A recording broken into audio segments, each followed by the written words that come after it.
అలాగే చంటి గారిని ఈరోజు నిన్ను తీసుకొని రావడానికి చాలా కారణాలు ఉన్నాయి, చాలా గ్యాప్ కూడా ఉంది ఆయనకి, ఇండస్ట్రీకి, ఆయనకి. ఎవరైనా పలకరింపు వరకు బాగుంటుంది, పలకరింపు దాటి ఇంకోటి ఉంటుంది ప్రాసెస్. బయట జనాలు మాట్లాడే మాటలుంటాయి, కొన్ని పతివ్రత మాటలుంటాయి. బాగున్నంత వరకే బాగున్నావా అని అడగడం, బాగాలేనప్పుడు బాగున్నావా అని అడిగేవాడు ఉండడు. నీ దగ్గర డబ్బులు ఉంటేనే నువ్వు బతుకుతావు, నీ దగ్గర డబ్బులు లేకపోతే చచ్చిపో. అన్న నీకు చాలా మంది ఫ్రెండ్స్ కదా, పెద్ద బ్యాగ్ చాలా ఎక్కువ మంది. ఆ సర్కిల్లో ఎవరు చూడలేదా పోనీ? నీ ఇంట్లో పెంచుకునే కుక్కతో సహా రోజు దానికి చికెన్ మటన్ పెడితే నువ్వు డోర్ దిగనే పరిగెత్తుకొచ్చి మీద ఎక్కుతుంది. ఒక 2 నెలలు పెట్టకు, వచ్చేళ్ళే బొక్కేయడని అది తిరుగుతుంది. అన్న నువ్వు హాస్పిటల్లో ఉన్నప్పుడు కొన్ని యూట్యూబ్ ఛానళ్ళు కానీ నీ మీద చాలా తప్పుడు రాతలు, కొన్ని అతి మించి రాతలు రాయడం జరిగింది. చంటీకి హార్ట్ అటాక్, చంటీకి బైపాస్ సర్జరీ డైరెక్ట్గా. మనకి ఇక చంటీ లేడా?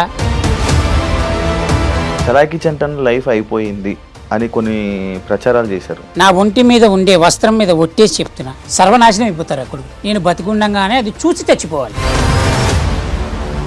చలాకి చంటి వెండితెరకి బుల్లితెరకి గ్యాప్ ఇచ్చారా, వచ్చిందా? చంటి టైంకి రాడంట కదా, చంటికి ఇగో ఉందంట కదా, ఈ ముగ్గురు చెప్పడం వల్ల ఇండస్ట్రీలో టాలెంట్ చూసేవారా ఆర్టిస్టులకి అవకాశాలు? తలుపు తీయంగానే ఇట్లా ఒంగోని రాలేడు కదా. ఇప్పుడు ఆ ఒంగోని రాకపోవడం కూడా నచ్చకపోవచ్చు. అందుకే నన్ను ఇండస్ట్రీ ఆపేసి జబర్దస్త్కి మళ్ళీ వెళ్ళడానికి కారణం. వద్దన్నారు నన్ను. నీ సహాయం తీసుకున్న వాళ్ళు, నిన్ను వాడుకున్న వాళ్ళు, నీ వల్ల ఎదిగిన వాళ్ళు నిన్ను గుర్తుంచుకున్నారా, లేకపోతే నిన్ను మర్చిపోయారా? గొర్రె కషాయం అని నమ్ముతుంది. అవతలోడు నన్ను మోసం చేసి ఎదిగాడు అంటే వాడి తప్పు కాదు, నేను మోసపోయినా నా తప్పు. బుల్లితెర మీద కనిపిస్తూ శ్రీన్ కానీ ఆదిరెడ్డి గారు కానీ వీళ్ళందరూ పెద్ద పెద్ద ఛాన్సులు కొడుతున్నారు. లైక్ వాళ్ళకి ఎలా వచ్చాయి, మరి చంటానికి ఎందుకు రాలేదు? వాడు సమయం కోసం చూసి చంటిని ఎక్కడ పడవాలో అక్కడ పొడిచారు. తెలుగు ఇండస్ట్రీ మీద కోపం ఉందా? ఆఫ్టర్ ఆల్ అరే తెలుగు ఇండస్ట్రీలో నేను ఒక టిష్యూ పేపర్నే. హాయ్ హలో నమస్తే, నేను మీ anchor Shiva. Welcome to iDream Media. ఈరోజు మన ముందున్న guest Chalaki Chanti. Already promo చూశారు. చలాకి చంటి గారిని ఈరోజు నిన్ను తీసుకొని రావడానికి చాలా కారణాలు ఉన్నాయి, చాలా గ్యాప్ కూడా ఉంది ఆయనకి, ఇండస్ట్రీకి, ఆయనకి. ఆ కారణాలకి మనకి తెలియని విషయాలు తెలుసుకునే ప్రయత్నం అయితే చేద్దాం. చంటనతో చాలా మాట్లాడాలి యాక్చువల్లీ, ఎప్పటి నుంచో అనుకుంటున్నాం కానీ ఇప్పుడు కుదిరింది. ఆయన బిగ్ బాస్లో నుంచి బయటకు వచ్చాకే నేను ప్లాన్ చేశా, బట్ దాని తర్వాత కొంచెం కొన్ని కారణాల వల్ల అది అలా పోస్ట్ పోన్ అవుతూ రావడం జరిగింది. ఈరోజు వచ్చింది, మాకు అవకాశం ఇచ్చాడు అన్నకి చాలా థ్యాంక్స్ అన్న. ఫస్ట్ దేకుండే నెప్పంటే ఎట్టరా. థ్యాంక్ యూ అన్న, నా ఇంటర్వ్యూకి వచ్చినందుకు. Thank you so much. ఆరోగ్యం ఎలా ఉంది? సూపర్ అన్న. ఫస్ట్ నాకు బాధ వేసింది అన్న, మొన్న షోలో కూడా నేను అది చెప్పడం జరిగింది, చాలా వీక్ అయిపోయావు. ఆబ్వియస్లీ ఒకసారి ప్రపంచంలో ఎవడైనా సరే ఒకసారి హాస్పిటల్కి వెళ్ళిన తర్వాత వాడి పాత రోజులు ఉంటాయంటే అది నమ్మశక్యమైంది కాదు. ఆబ్వియస్లీ వీక్ అవుతాం కాబట్టి. కాకపోతే ఏంటంటే టైం పడుతుంది పుంజుకోవడానికి, కాస్త టైం పడుతుంది. బై గాడ్స్ గ్రేస్ తొందరగానే పుంజుకుంటున్నా.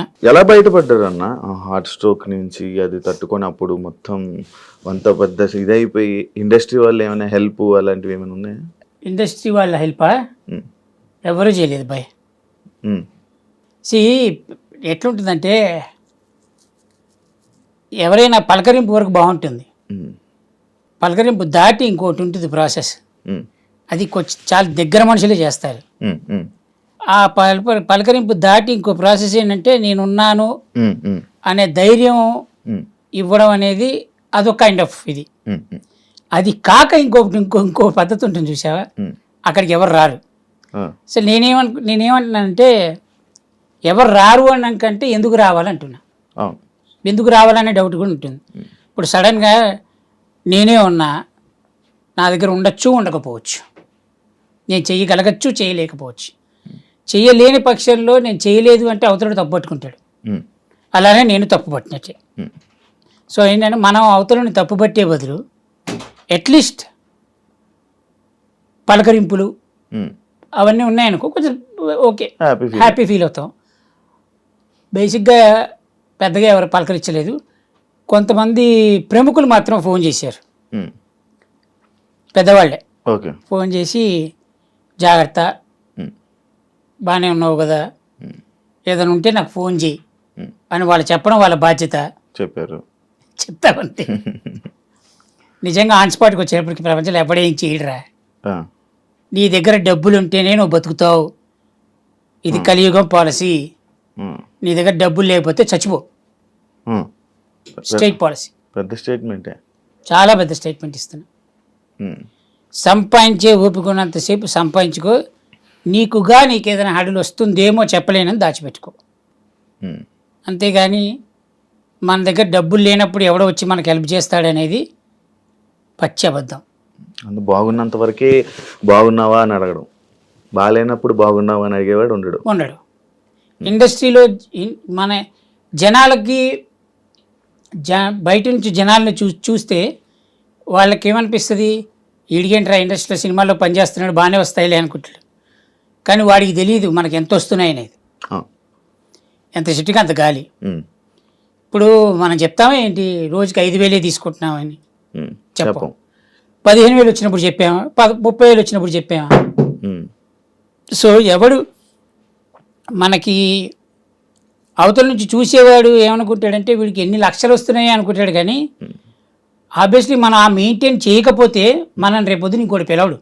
ఉమ్, ఆడు పిలవాలంటే మనం మెయింటైన్ చేయాలి. అవును, ఈ మెయింటైన్ కోసం మనం ఎన్ని కడుపు కొట్టిన రాత్రులు ఉంటాయి, అవును, తిని తినక.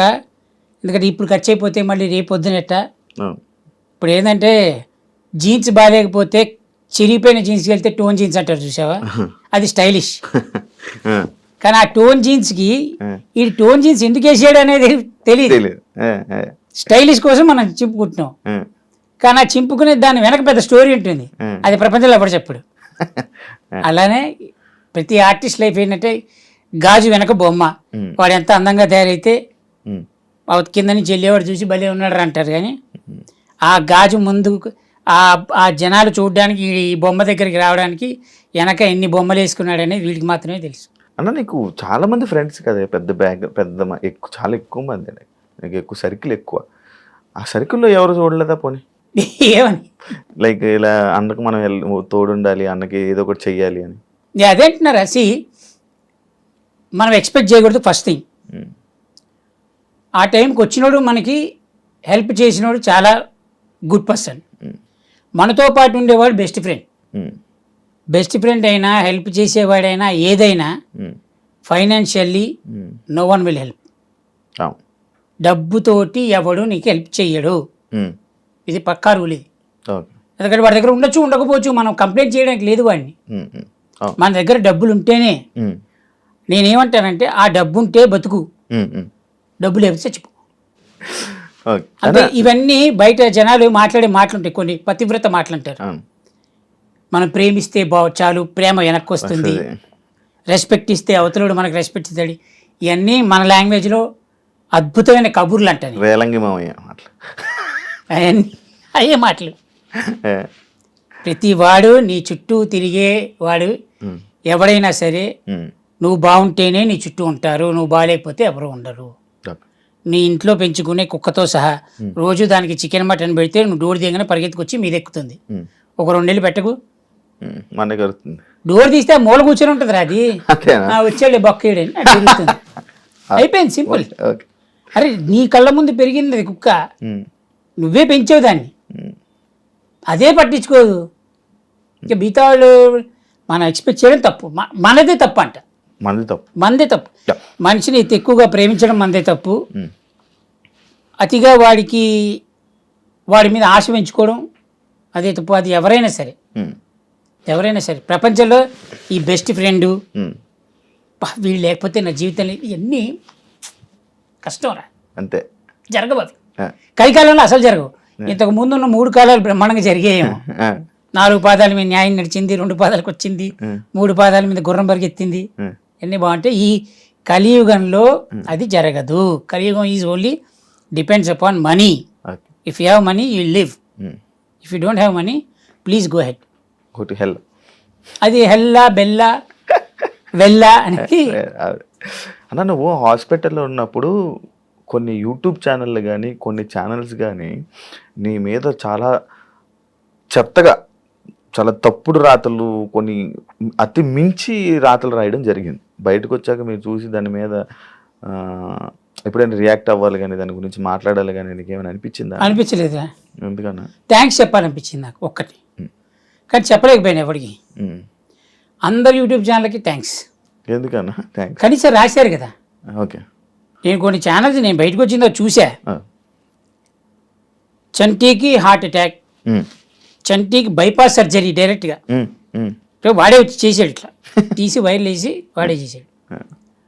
మనకి ఇక చంటీ లేడా ఇవన్నీ రాశారు బాగానే. ఎవరో బాగా తెలిసిన నీలాంటి ప్రముఖులు కొంతమంది పరిచయం ఉన్నోళ్ళు కొంచెం డీటెయిల్డ్ మ్యాటర్ రాశారు. ఆబ్వియస్లీ వాడు ఎందుకు రాశాడు అంటే వాడి క్లిక్స్కి వాడికి కావాలి, లేదా వాడి ఛానల్ ఎందుకు చూస్తారు? రేటింగ్ కోసం. ఆ క్లిక్ కొట్టడానికి కదా వాడు పెట్టుకుంది. నేను అలా అయినా వాడికి ఉపయోగపడ్డాడు కదా, నేను అలా అయినా వాడికి ఉపయోగపడ్డాక thank you for recognising me. నేను ఒక హాస్పిటల్లో పడ్డాను అనే విషయం జనాలకు చెప్పారు కదా, thank you so much. Chalaki చంటన్ లైఫ్ అయిపోయింది అని కొన్ని ప్రచారాలు చేశారు కొంతమంది. ఎస్, వాళ్ళకి ఇచ్చే మీ స్టేట్మెంట్? చలాకీ చంటి లైఫ్ అయిపోయింది అనడం కంటే బాగా తెలిసినోడు ఏమంటాడంటే గ్యాప్ ఇచ్చావేంటి అంటాడు. మన వాళ్ళుగా, ఎందుకంటే ఇండస్ట్రీ గురించి బాగా తెలుసు. కానీ గ్యాప్ ఇచ్చానా గ్యాప్ ఇచ్చారా అనేది తెలియదు. రైట్, భగవంతుడు సాక్షిగా చెప్తున్నా, నేను తినే తిండి సాక్షిగా, నా ఒంటి మీద ఉండే వస్త్రం మీద ఒట్టేసి చెప్తున్నా. నా ఒంటి మీద ఉండే వస్త్రం అనే పదం ఎందుకు మాట్లాడానంటే చూసే ఆడియన్స్లో కొంతమందికి మాత్రమే అర్థమవుతుంది వస్త్రం అనే పదం ఎందుకు వాడాను. ఓకే, వస్త్రం మీద ఒట్టేసి చెప్తున్నా, నాకు ఈగో ఉందని, నేను షూటింగ్కి వస్తే కొన్ని అడుగుతానని, నా గురించి బ్యాడ్ ప్రొపగాండా చేశారు. నాకు సంబంధం లేని విషయాల్లో నన్ను ఇరికిచ్చి నా కెరియర్లో జరగాల్సిన కొన్ని సంఘటనల్ని ఆపేసి అలా చేసిన ప్రతివాడు నా వస్త్రం మీద ఒట్టేసి చెప్తున్నా, ఇంతవరకు ప్రపంచంలో నేను ఎప్పుడు ఎవరికీ చెప్పలేదు, సర్వనాశనం అయిపోతారు ఆ కొడుకులు. ఆడెవడైనా సరే నేల నాకేస్తారు. ఇది నా శాపం, ఇది కడుపు మంటతో చెప్తున్న శాపం ఇది. నాకు ఈగో ఉంది, నేను కొన్ని అడుగుతాను, ఇవన్నీ ప్రొపగాండా చేసి నాకు జరగాల్సినవన్నీ కొన్ని జరగాల్సిన సమయాల్లో ఆగిపోవడానికి, అది ప్రత్యక్షంగా కానీ పరోక్షంగా కానీ అలా ఆపడానికి కారణమైన ప్రతి ఒక్కడు సర్వనాశనం అయిపోవాలని నేను భగవంతుని రోజుకి 100 సార్లు కోరుకుంటాను. ఒట్టేసి శాపం పెడుతున్నా, ఆ భగవంతుడు నేను తినే తిండి మీద ఒట్టు, నేను నమ్మే దేవుళ్ళ మీద ఒట్టు, వాళ్ళు నా వెనకుంటే వాళ్ళు మాత్రం నాశనం అవుతారు. ఇప్పుడు ఇంకోటి చెప్తా, ఎదుటివాడు చెడు కోరుకోకు అని చెప్తారు చూడ, అది తప్పు. ఎందుకు కోరుకోవద్దు? మనం నాశనం అయిపోయి వాళ్ళు కోరుకుంటున్నప్పుడు మనం ఎందుకు కోరుకోవద్దు అంటారా? That's it. నువ్వేమీ భగవంతుడివి కాదు, సామాన్య మానవుడివి. నువ్వు కడుపుకు అన్నమే తింటున్నావు, వాడు కడుపుకు అన్నమే తింటున్నాడు. వాడు నా చెడుని కోరుకున్నప్పుడు నేను వాడి చెడుని ఎందుకు కోరుకోకూడదు? ఇప్పుడు రేపొద్దున ఇంటర్వ్యూ బయటకు వచ్చిన తర్వాత నువ్వు ఎలా అలాంటి వాళ్ళ గురించి మాట్లాడుతున్నావు అంటే వాడెవడో నీకు తెలుసు, ఎవడైతే కమెంట్ పెడుతున్నాడో. రైట్, నా చెడుని ఎవరు కొడుకున్నాడో నీకు తెలుసు. అలాంటి వాడితో సహా వాడు కూడా నాశనం అయిపోవాలి, సర్వనాశనం అయిపోవాలి. ఎందుకంటే నేను బాగాలేనప్పుడు నువ్వెందుకు బాగుండాలి? Simple policy. నేను బాగుంటే నువ్వు బాగుండాలని కోరుకుంటా. నేను నాశనం అయిపోవడానికి కారణం అయినోడు ఎవడైనా నాశనం అయిపోవాలి. అది that's a human mentality, human tendency, human nature. ఇప్పుడు సముద్రంలో ఎక్కువ చెత్తేసి అది రిఫ్లెక్ట్ ఎప్పుడో కొడుతుంది, మొత్తం అందరూ బిస్కెట్ అయిపోతాం. దాని సముద్రం తప్ప కాదుగా, నువ్వు వేసావు చెత్త, అది తిప్పి కొట్టింది. నేనంతే, నా మీద చెత్తేసాడు, నేను తిప్పి కొడుతున్నా. భగవంతుని అడుగుకుంటున్నా, వాడు నాశనం అయిపోవాలి, తొందరగా నాశనం చేయరా, అది నేను బతుకుండగానే చూడాలి ఆ నాశనాన్ని అని. హ్యాపీ. చలాకీ చంటి వెండితెరకి బుల్లితెరకి గ్యాప్ ఇచ్చారా, వచ్చిందా? లైక్ ఎందుకు ఇవ్వాల్సి వచ్చింది ఇప్పుడు ప్రెసెంట్? అదే చెప్తున్నా మళ్ళీ సేమ్ అదే topic. Same topic. Okay okay. మనం ఏదన్నా ఓ సినిమా ఆఫీస్కి వెళ్తే అవును, అది ఇప్పుడు యాక్చువల్లీ నేను అదే అడగబోతున్నాను. లైక్ ఏదైనా మనం సినిమా ఇండస్ట్రీలో ఉండాలి అని అంటే చాలా ఒక క్వశ్చన్ అది. సినిమా ఇండస్ట్రీలో ఉండాలంటే లేకపోతే కొంచెం సక్సెస్ అవ్వాలంటే సినిమా ఆఫీసులకి వెళ్ళి నాకు సినిమా అవకాశం ఇవ్వండి అని అడగడం కానీ లేకపోతే వాళ్ళతో మంచిగా ఉండడం కానీ జరిగితేనే వాళ్ళు ఇండస్ట్రీ కొంచెం సక్సెస్ అవుతుంది అంటారు. కానీ చలాకీ జంటీకి ఏదో ఈగో అడ్డు పెట్టి కానీ లేకపోతే అడగడు ఏం చేయడు అనేది ఒక టాక్ ఉంది. అక్కడ ఏంటది ఈగో అడ్డు టాక్ టాక్ రైట్. అంటే నీకెవడో చెప్పాడు, అవును ఇప్పుడు నీకుగా నువ్వు నాతో తిరిగితే నీకు తెలుస్తుంది. అవును ఇప్పుడు ఎవడో చెప్పిన మాటలు నువ్వు నమ్మి నువ్వు నన్ను అడగకుండా లేదా నువ్వు నా గురించి తెలుసుకోకుండా నువ్వు ఎలా తీసుకున్నావు డెసిషన్? సింపుల్ ఫ్యాక్ట్, సింపుల్ చెప్తా. ఇప్పుడు నేను ఒక సినిమా ఆఫీస్కి వెళ్ళా, అక్కడ డైరెక్టర్ పరిచయం, డైరెక్టర్ని అడిగా, ఆయన 4 రోజులు డేట్లు ఇచ్చారు మనకి. కో డైరెక్టర్ని పిలిచారు, డేట్లు ఇవ్వండి అన్నాడు. కో డైరెక్టర్ అన్నాడు నెంబర్ రాసుకున్నాను భయ్యా, మీకు తొందరగా ఫోన్ వస్తుంది. ఇప్పుడు ఈ సినిమా పలానా సినిమా ఆఫీస్ నుంచి నాకు డేట్లు వస్తుందనే ఆశతోటి మనం బతుకుతుంటాం, రైట్? అది రాదు. అది ఎందుకు రాదు అంటే దాని వెనక 100 కారణాలు ఉండొచ్చు. ఎలా అంటే ఆ కో డైరెక్టర్కి నేను పడకపోవచ్చు, లేదా ఇప్పుడు నేనేమంటే నాకు ఈగో అనే టైప్ ఆలోచిస్తే ఆబ్వియస్లీ ఒక ఆర్టిస్ట్ అనేవాడు తలుపు తీయంగానే ఇట్లా ఒంగోని రాలేడు కదా. ఇప్పుడు ఆ ఒంగోని రాకపోవడం కోడైరెక్టర్ నచ్చకపోవచ్చు. నేను కోడైరెక్టర్ అనట్లే, జనరల్గా చుట్టుపక్కల మనిషి దానిలో ఎవడో ఒకడికి నచ్చకపోవచ్చు. దరిద్రానికి మన టైం స్లాట్ వాడి చేతిలోనే ఉండొచ్చు. వాడికి నచ్చపోక మనని పిలవక మన ప్లేస్లో వేరే వాడిని పెట్టి ఉండొచ్చు. లేదా వాడిని వేరే వాడిని ఎందుకు పెడతాడు, వాడు నచ్చి ఉండొచ్చు. వాడికి మధ్య 100 ట్రాన్సాక్షన్ జరిగి ఉండొచ్చు. Transaction in the sense lot of things. So ఇప్పుడు ఎవరిని తప్పు పట్టడానికి లేదు ఇక్కడ. మన బాధ్యతని మనం వెళ్ళి అడిగాం. అలానే ఒకే ఆఫీసుకి 100 రోజులు తిరగంగా, 100 రోజులు తిరగంగా, 100 రోజులు తిరిగేటప్పటికి 100 రోజులు ఏ ఆఫీస్కి వెళ్తాం? డైరెక్టర్ మనకి మహా క్లోజ్ అన్నప్పుడు వెళ్తాం. ఆ డైరెక్టర్ ఇస్తాడు మనకి ఛాన్స్, ఎందుకంటే మనతో తిరిగాడు, మన గురించి తెలుసు, మనం ఏంటో తెలుసు. కనీసం ఒక డైరెక్టర్ మన మీద గుడ్ ఇంప్రెషన్ ఉందనుకో, అతను కూడా ఇస్తాడు మనకి ఛాన్స్. కో డైరెక్టర్ వచ్చి చెప్పినా ఏదైనా చంటి వద్దండి సతాయిస్తాడండి ఇదంట అని చెప్పినా కూడా నాకు తెలిసిలేవా డేట్లు అంటాడు. ఎందుకు? అతని గురించి నా గురించి కొద్దిగా గొప్ప అతనికి తెలుసు. ఇప్పుడు కొత్త డైరెక్టర్లు వాళ్ళకి ఏం తెలుసు? తెలియదు. ఇప్పుడు నేను కనబడింది, ఇప్పుడు నాకంటే ఏజ్ తక్కువ ఉన్నాడు, లేకపోతే నా తర్వాత ఇండస్ట్రీకి అసిస్టెంట్గా జాయిన్ అయ్యి ఇప్పుడు డైరెక్టర్ అయిపోయి హైలీ టాలెంటెడ్ డైరెక్టర్స్ అయిన తర్వాత అన్న చంటే నా బాగున్నావా అని పలకరించేవాళ్ళు కొంతమంది ఉంటారు. నేనేమనుకుంటా అంటే 2 సినిమాలు హిట్ కొట్టారు కదా అన్న చంటన్న అనేప్పుడు మనం ఏం ఫీల్ అవుతాం? భయ్యా ఎలా ఉన్నారంటాం. ఇప్పుడు భయ్యా ఎలా ఉన్నారని మనం పిలిచిన తర్వాత భయ్యా అవసరం లేదన్నా, నన్ను ఏదో పేరుతో నాకున్న పేరుతో పిలువ అంటారు. అలా కాదు భయ్యా నేను వద్దన్నానా అంటాడు. ఇప్పుడు మనం పేరుతోటి పిలవడం మొదలెట్టాం. ఈ పక్కన ఉంటారు కొంతమంది. ఇప్పుడు ఈ డైరెక్టర్కి నాకు జరిగిన కాన్వర్జేషన్ వీళ్ళకి తెలియదు. నేను పేరుతో పిలిచిన రావడం వల్ల ఇది ఒక సంఘటన జరిగింది చెప్తున్నా. జరిగింది నేను పేరుతో పిలవడం వల్ల ఈ పక్కన టీం హర్ట్ అయిందంట, అందుకని క్యారెక్టర్ తీసేశారు. ఇంకా గొప్ప విషయం చెప్తా.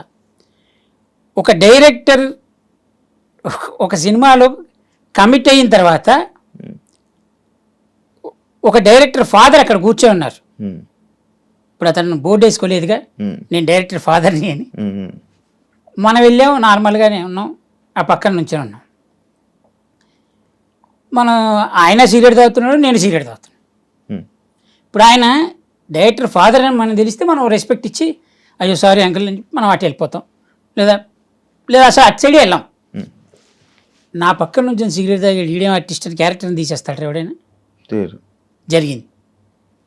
పెద్ద సినిమా ఇది పెద్ద ఇలా చాలా జరిగాయి.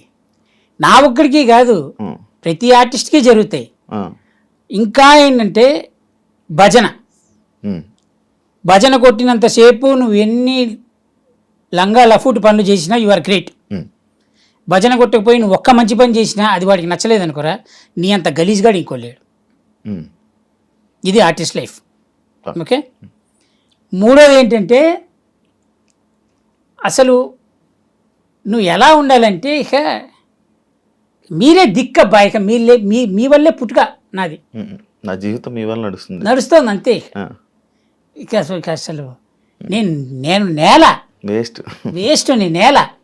మీరు నన్ను వజ్రంగా తయారు ఈ సినిమాతోటి డైరెక్ట్గా ఈ సినిమాలో క్యారెక్టర్ మీరు ఇవ్వడం వల్లే డైరెక్ట్ నంది ఆస్కర్కి వెళ్ళిపోతాను అన్నట్టుగా డైరెక్టర్తో బిహేవ్ చేయాలి. అప్పుడు నీకు ఒక అద్భుతమైన క్యారెక్టర్ పడుతుంది. అంటే ఇప్పుడు ఇండస్ట్రీలో టాలెంట్ని చూసేవారా ఆర్టిస్టులకి అవకాశాలు? చూసి ఇవ్వరా అనే క్వశ్చన్ తప్పు అంటున్నా. అచ్చా. ఇప్పుడు బ్రహ్మానందం గారు చెప్పినట్టు ఆయనకంటే సీనియర్ ఆర్టిస్టులు ఉన్నారు, వాళ్ళు వెళ్ళిపోయే టైంకి ఆయన వచ్చారు. ఆయన తర్వాత చాలామంది ఉన్నారు ఆర్టిస్టులు. ఈయన రన్నింగ్లో ఉన్నారు కాబట్టి ఈయన గ్యాప్ ఇచ్చినప్పుడు కొంతమంది ఆర్టిస్టులు హైలైట్ అయిపోయారు, రైట్? మళ్ళీ ఆయన ఫామ్లోకి వచ్చారు, మళ్ళీ నడుస్తోంది.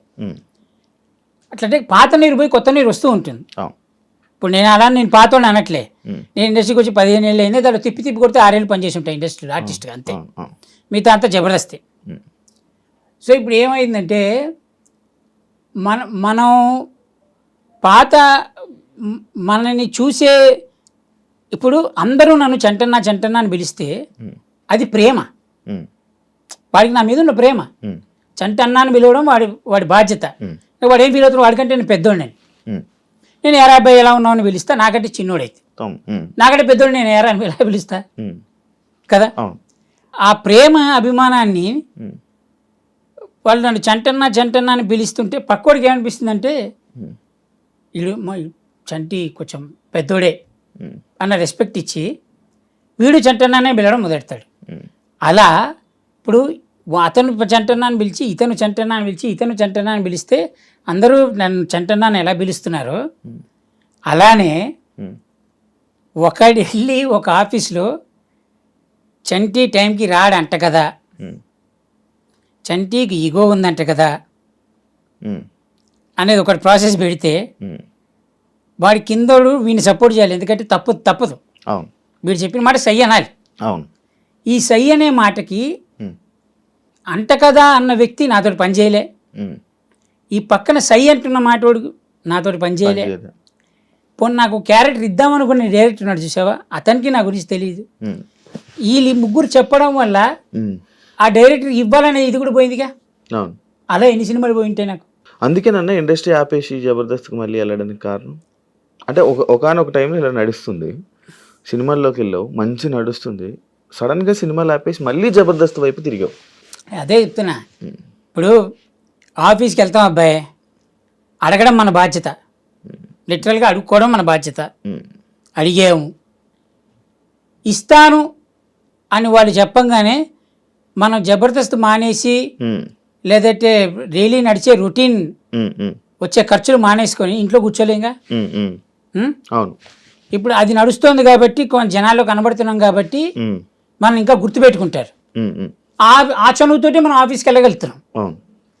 ఇప్పుడు అది లేక ఈ సినిమాలే వస్తున్నాయని కూర్చుంటే ఈ సినిమా రాకపోతే అలా రాలేదుగా. అందరూ ఏమనుకుంటారు, జబర్దస్త్ నడుస్తాం కదా బాగానే సంపాదించుకుంటున్నాడు అంటారు. కానీ జబర్దస్త్లో ఎంత సంపాదిస్తున్నాడు అనేది టీం లీడర్లకి మాత్రమే తెలుసు. వాడికి వచ్చే పేమెంట్ ఎంత, వాడు ఇచ్చే పేమెంట్ ఎంత.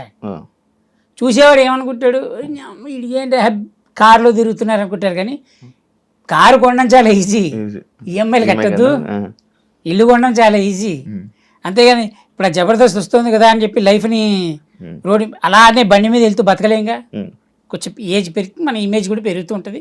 దాని తగ్గట్టు మనం మెయింటైన్ చేయాలి. మెయింటెనెన్స్ కోసమే ఆర్టిస్ట్ సగం జీవితం శంకరాగిపోయి కాదని. ఇప్పుడు జబర్దస్త్ మళ్ళీ వెళ్ళే ఆలోచన కానీ లేదు, అవకాశం వచ్చినా లేదు వద్దన్నారు నన్ను. ఎందుకు వద్దన్నారు? ఎందుకు వద్దన్నారు తెలీదు నాకు కూడా. నాకున్న దరిద్రమైన అలవాటు ఏంటంటే ఎవడైనా నన్ను వద్దు అని అంటే ఎందుకు అని నేను అడగను. అది ఎవరు ఎట్లయినా రాసుకొని దాన్ని. ఒకడు ఈగో అంటాడు, ఒకడు పొగరంటాడు, ఒకడు నానా విధాలు మాట్లాడతారు. నేనేమంటానంటే సెల్ఫ్ అది ఉంటుంది కదా లోపల, రెస్పెక్ట్, అదంటా నేను.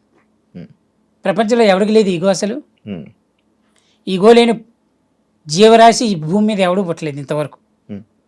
ఈగో లేని జీవరాశి అవును. భూమి మీద ఏ పుట్టక లేదు. ఏదో ఒక చిన్న దాంట్లో కనిపిస్తుంది ఉంటుంది. ఉమ్. మరి వాళ్ళు ఎలా అంటారు నాకు ఈగో ఉందని నాకు అర్థం కాదు. ఇప్పుడు నీ దగ్గర తప్పు లేనప్పుడు కదా నువ్వు ఎదుటి తప్పు అని చెప్పాలి. నీ కథ అంతా నీ ఈగో మీద అంటే నీ ఈగో అనే టాపిక్ మీద నడుస్తుంది ఇప్పటికీ నేను ఇందాక చెప్తుంది అదే. నేను ఒంటి మీద వేసుకున్న వస్త్రం మీద ఒట్టేసి చెబుతున్నా నాకు ఈగో ఉందని ప్రచారం చేసి ఈ ప్రచారం వల్ల నేను నష్టపోయిన ఎంతైతే నష్టపోయానో ఈ నష్టానికి కారణమైన ప్రతి ఒక్కడు నేను నమ్మే భగవంతుడి వల్ల సర్వనాశనం అయిపోవాలి. అది నేను భగవంతుడిని కోరుకునేది. నేను బతికుండగానే అది చూసి చచ్చిపోవాలి. ఇంకో జన్మెత్తి వాడి ఈ పాపం క్యారీ వద్దు. నా కళ్ళ ముందే వాడి నాశనం అయిపోవాలి. ఇండస్ట్రీలో సెంటర్కి శత్రువులు ఉన్నారా? శత్రువులు ఉన్నారా అంటే పబ్లిసిటీ చేసినోడు తెలియాలి. ఆడికి నేను ఫ్రెండా శత్రువునా? పబ్లిసిటీ చేసినాడే శత్రువు. That's it. ఇప్పుడు నీకు పెద్ద సెలబ్రిటీ ఇంటర్వ్యూ ఇస్తానాడు అబ్బాయి, నువ్వు ఎంత ప్రిపేర్ అవుతారా? నువ్వు రేపు పొద్దున సెలబ్రిటీ ఇంటర్వ్యూ చేస్తానంటే ఈరోజు రాత్రికి మొత్తం బ్రీఫ్ చేసుకుంటావు. నువ్వు క్వశ్చన్ రాసుకొని దాన్ని మళ్ళీ రెక్టిఫై చేసుకొని ఒకవేళ పొరపాటున మనం ఏమన్నా పదాలు ఏమైనా తేడాలు ఉన్నాయా అని కూడా అనుకొని టక్కున రేపొద్దున ఆ సెలబ్రిటీ రాలేదు, నువ్వేమనుకుంటావు? మిస్ అయిపోయాడు అనుకుంటావు. కానీ నీకు ఒక ఇన్ఫర్మేషన్ వచ్చింది, ఆ సెలబ్రిటీకి నీతో ఇంటర్వ్యూ చేయించుకోవద్దు అని ఒకటి చెప్పాడు. నీకు ఎవడి మీద కోపం? చెప్పినోడి మీద. అలా ఎలా ఉంటుంది చెప్పినోడి మీద? ఫస్ట్ ఆడు ఎందుకు చెప్పాలి అని ఉంటుంది కదా. ఇప్పుడు సెలబ్రిటీ మీద కాదు కదా కోపం నీకు. అంటే నీకు రావాలి ఈ రోజు జరగాల్సిన నీ ఫుడ్ ఈ సెలబ్రిటీ వల్ల నీకు ఇంటర్వ్యూ అయితే ఇది హై రేంజ్కి వెళ్తుంది. అంత పెద్ద సెలబ్రిటీ నువ్వు ఇంటర్వ్యూ చేసావని నీ గురించి జనాల్లో చూస్తారు, రేటింగ్ పెరుగుతుంది, నీకు కాస్త డబ్బు ముడుతుంది. రైట్? ఇప్పుడు చెప్పినోడు ప్రత్యక్షంగా చెప్పాడా? నీ ముందు చెప్పాడా? లేదు. పరోక్షంగా అయితే చేశాడుగా. అంటే నీకు జరగాల్సిన నీ ఫ్యూచర్ టెన్స్లో జరగాల్సిన ఒక అద్భుతమైన కార్యక్రమాలకి అడ్డం పెద్ద అడ్డం వేసాడుగా ఇక్కడ. మరి వాడు బాగుండాలని నువ్వు ఎందుకు కోరుకుంటావు? లేదు. సింపుల్.